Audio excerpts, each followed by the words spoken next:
Assalamualaikum warahmatullahi wabarakatuh. Perkenalkan, nama saya Lutfia Zulfaizam, nomor absen 19 dari 11 F3. Di sini saya akan menyampaikan hasil literasi saya, yaitu novel yang berjudul Berjuta Rasanya dari Terelie. Novel ini berjudul Berjuta Rasanya. Dalam novel ini berisi 15 cerpen dengan berbagai macam genre, diantaranya romance, suspense, dan fiksi. Inti dari novel ini hanya satu, bahwa cinta itu tak selalu indah, namun cinta mempunyai banyak rasa. Dituliskan dengan berbagai macam waktu, dari masa lampau hingga masa yang akan datang. Bahkan, tak sedikit dari cerita ini yang bisa membuat air mata tercecerkan. Cerita pertama dalam novel ini berjudul Bila Semua Wanita Cantik. Dalam cerita ini menceritakan ketidakpuasan tokoh utama terhadap dirinya yang tidak cantik atau jelek. Namun pada dasarnya cantik tergantung persepsi dan bukan harga mati. Cantik itu relatif tapi jelek itu absolut. Dalam halaman 20. Berikut salah satu kutipan dari bab pertama. Urusan ini sebenarnya amat sederhana. Seseorang yang mencintaimu karena fisik, maka suatu hari ia juga akan pergi karena alasan fisik tersebut. Seseorang yang menyukaimu karena materi, maka suatu hari ia juga akan pergi karena materi. Tetapi seseorang yang mencintaimu karena hati, maka ia tidak akan pernah pergi. Karena hati tidak pernah mengajarkan tentang ukuran relatif, lebih baik atau lebih buruk. Manfaat bagi pembaca dari cerita yang berjudul Bila Semua Wanita Cantik adalah saat kita punya masalah, berdoalah kepada Tuhan agar diberi kemudahan dalam menyelesaikan masalah. Pandangan pengarang tentang makna kecantikan sesungguhnya bahwa cantik itu bukan karena fisik tetapi karena hati yang kita. Cerita kedua dengan judul Hicks Kupikir Kau Naksir Aku menceritakan bahwa persepsi bisa membuat orang mempercayai sesuatu meskipun kenyataannya tidak seperti itu. Tokoh aku dalam cerita ini harus merasakan kekecewaan karena salah persepsi. Bahkan itu tidak hanya menimpa dirinya, tapi juga temannya si Putri yang selalu dia nasihati agar tidak salah persepsi. Berikut salah satu kutipan dari bab kedua. Orang-orang yang jatuh cinta terkadang terbelenggu oleh ilusi yang diciptakan oleh hatinya sendiri. Ia tak kuasa lagi membedakan mana yang benar-benar nyata, mana yang hasil kreasi hatinya yang sedang memendam rindu. Kejadian-kejadian kecil cukup sudah untuk membuatnya senang, merasa seolah-olah itu kabar baik. Padahal, saat ia tahu itu hanya bualan perasaannya, maka saat itu hatinya akan hancur berkeping-keping. Patah hati, menuduh seseorang itu mempermainkan dirinya. Lah, siapa yang mempermainkan siapa coba? Manfaat bagi pembaca dari cerita yang berjudul Hicks Kupikir Kau Naksir Aku adalah ketika kita suka dengan seseorang, jangan memberi harapan palsu kepada orang lain hanya untuk mengetahui orang yang kita suka. Cinta Zooplankton adalah judul dari cerita ketiga yang menceritakan tentang pertahanan seseorang untuk membuktikan cinta kepada kekasihnya yang playboy. Tokoh aku dalam cerita ini adalah seorang sahabat yang tidak rela jika sahabatnya atau Ayu tetap bersikeras mempertahankan kekasihnya yang playboy. Namun di akhir cerita tokoh aku terperangah untuk mengetahui temannya tetap bersama dengan si playboy, bahkan sampai mempunyai anak. Padahal beberapa tahun lalu tokoh aku yang menyuruh Ayu agar putus dari si playboy. Berikut kutipan dari bab ketiga. Tentu saja semua orang bisa berubah. Tentu saja cinta yang besar bisa menjadi energi untuk membuat perubahan tersebut. Lantas aku apa? Siliata, makhluk yang tidak memerlukan pasangan untuk bereproduksi selama hidupnya. Makhluk yang ditakdirkan jomblo sepanjang usianya. Hicks. Manfaat bagi pembaca dari cerita yang berjudul Cinta Zooplankton adalah jadilah seseorang yang pemaaf. Ketika kita mau bersabar menghadapi cobaan, maka kita akan mendapat imbalan. Cerita yang ketiga berjudul Cinta No Matter bergenre science fiction di masa depan. Manusia di suatu kota menemukan alat untuk mengetahui kadar cinta seseorang terhadap dirinya dalam jarak 100 meter.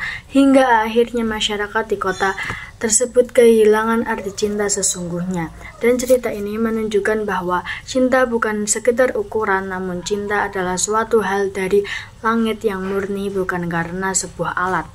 Berikut kutipan bab keempat. Cinta adalah urusan langit, dan tidak sepantasnya mereka mencoba mengakalinya. Manfaat bagi pembaca dari cerita yang berjudul Cinta-O-Meter adalah jangan jadi orang yang mudah jatuh cinta dan mudah melupakan. Jika kalian mempunyai perasaan terhadap seseorang, jangan terlalu lama dipendam. Harga sebuah pertemuan adalah cerita yang mengandung ketegangan bagi pembaca. Dalam cerita ini, ada seseorang perempuan yang tengah merasakan adanya cinta dan penasaran terhadap seseorang pria yang hanya muncul di saat sesi pemakaman keluarganya, sehingga dia melakukan hal bodoh, yakni membunuh keluarganya satu persatu hanya demi bertemu pria misterius tersebut. Berikut ini kutipan bab kelima. Aku semaput dalam perasaan rindu. Aku ingin menghambakan diri dalam pelukannya. Aku menginginkannya, tetapi tidak tahu harus mencarinya kemana. Manfaat bagi pembaca dari cerita yang berjudul Harga Sebuah Pertemuan adalah jangan karena cinta kamu rela mengorbankan seluruh keluargamu. Jadilah orang yang tahu memilih dan memilah antara yang baik dan tidak baik. Cerita kotak-kotak kehidupan Andre ini begitu rumit untuk dipahami. Cerita ini terangkat oleh cerita tentang kotak Pandora. Dalam cerita aslinya, kotak Pandora adalah sebuah kotak yang jika dibuka, maka kotak tadi dapat menebarkan kengerian di seluruh dunia. Dalam cerita Terelie, tidak dijelaskan apa yang terjadi pada seorang ayah ketika membukakan. Di akhir kisah cuma dipaparkan bahwa sang anak bertanya pada ibunya kapan ayahnya pulang. Berikut kutipan bab ke-6. Kehidupan ini tak selalu memberikan kita pilihan terbaik. Terkadang yang tersisa hanya pilihan-pilihan berikutnya. Orang yang bahagia selalu berpegangan dengan pilihan kedua yang terbaik. Selalu berpegangan dengan pilihan kedua yang terbaik merupakan pilihan pertama yang tak pernah bisa kau capai. Apakah ada yang pernah berpikir hidup ini bukan soal pilihan? Karena jika hidup hanya sebatas soal pilihan, bagaimana caranya kau akan melanjutkan hidupmu jika ternyata kau adalah pilihan kedua atau berikutnya bagi orang pilihan pertamamu? Manfaat bagi pembaca dari cerita yang berjudul Cerita Kotak-Kotak Kehidupan Andre adalah jangan pernah menyanyiakan orang yang engkau cinta dengan perubahan sikapmu. Mimpi-mimpi Laila Majnun adalah cerita yang sangat masyhur. Dalam cerita ini diceritakan bagaimana penderitaan seorang pemuda bernama Quraish yang menderita karena tak dapat menikah dengan kekasihnya, Laila Majnun. Akhir cerita ini sungguh tragis. Mereka berdua mati. Kutukan Kecantikan Miss Egg. Cerita ini menceritakan tentang seorang pengecut cinta yang hanya bisa menahan rasa cinta mereka. Namun satu cerita pemuda pemeran utama mendapatkan cintanya di lain tempat, dan cerita yang lain sang pemuda dapat dan berani mengatakan namun sang pemudi sudah akan menikah. Manfaat bagi pembaca dari cerita yang berjudul Kutukan Kecantikan Miss Egg adalah beranikanlah mengungkapkan perasaan kepada seseorang dan jangan menunda-nunda waktu tersebut, karena jika terus ditunda maka akan segera terlambat. Unggulan dari novel yang berjudul Berjuta Rasanya yang pertama, penulis selalu mengungkapkan makna atau isi dari kumpulan cerpen tersebut pada akhir cerita. Yang kedua, penggunaan bahasa yang mudah dipahami dan sesuai dengan kamus bahasa Indonesia yang benar seperti memesona. Yang ketiga, penggunaan tanda baca yang sudah sesuai. Yang keempat, bacaan yang tepat bagi mereka yang ingin mengeja makna cinta, patah, dan hati. Yang kelima, penggunaan majas yang bermacam-macam sehingga pembaca tidak merasa bosan. Di dalam buku ini, kita bisa menemukan arti cinta.